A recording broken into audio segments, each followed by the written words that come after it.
नमस्कार शेतकरी मित्रांनो, जामदार रेशीम उद्योगमध्ये स्वागत आहे. तर शेतकरी मित्रांनो, आपला जो तिसरा जो मोल्ट आहे तो तिसरा मोल्ट अशा प्रकारे बसलेला आहे आणि त्यानंतर आता मोल्ट आपला सेट पूर्ण झालेला आहे. तर आपण काय करणार आहे की जो चुना आहे आपला म्हणजेच लाईन पावडर याचा आपण डस्टिंग घेणार आहे. तर लाईन पावडर घेतल्यानंतर आपण क्रॉस फिडिंग कसं टाकायचं याविषयी आम्ही तुम्हाला प्रॉपर सांगणार.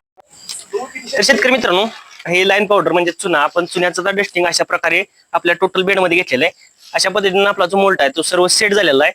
तर आपण क्रॉस फिडिंग कसं टाकायचं याविषयी मी तुम्हाला सांगणार आहे. ज्यावेळेस आपला 90% मोल्ट बसतो, म्हणजेच आळ्यामध्ये व्हेरिएशन असतं, लहान मोठ्या प्रकारच्या आळ्या असतात, तर त्यावेळेस आपल्याला मोल्टमध्ये जे आपलं क्रॉस फिडिंग आहे ते क्रॉस फिडिंग टाकणं महत्वाचं आहे.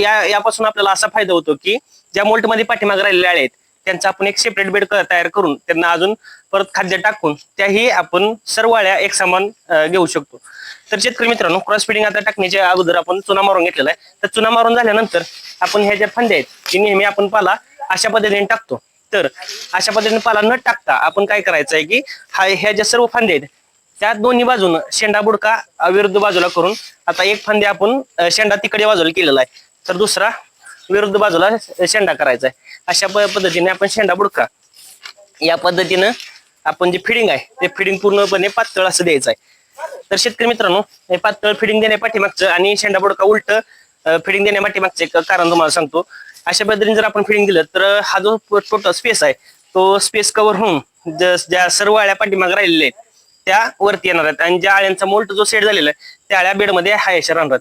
तर ज्यावेळेस आपलं फिडिंग देऊन पूर्ण होईल त्यानंतर आपल्याला 1 तासामध्ये ह्या ज्या सर्व फांद्या आहेत त्या अशा पद्धतीने आपण उचलून सर्व फांद्या आपल्याला उचलून घ्यायचे आणि त्यानंतर काय करायचं आहे की जो आपण दुसरा बेड तयार करणार आहे ह्याच्यासाठी एक एक्स्ट्रा बेड तुम्ही तयार करा.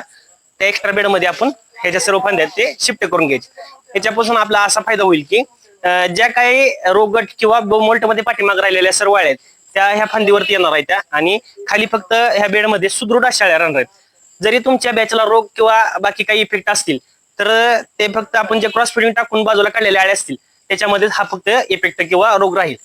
तर अशा पद्धतीनं क्रॉस फिडिंग हे आपल्याला टाकण्याची काळाची गरज आहे आणि याच्यामुळे आपल्या उत्पादनामध्ये फरक पडणार आहे आणि जी बॅच आहे आपली ते एकदम सक्सेसफुल निघणार आहे. तर अशा नवीन व्हिडिओसाठी तुम्ही मला लाईक करा, शेअर करा, फॉलो करा आणि सबस्क्राईब करा. धन्यवाद.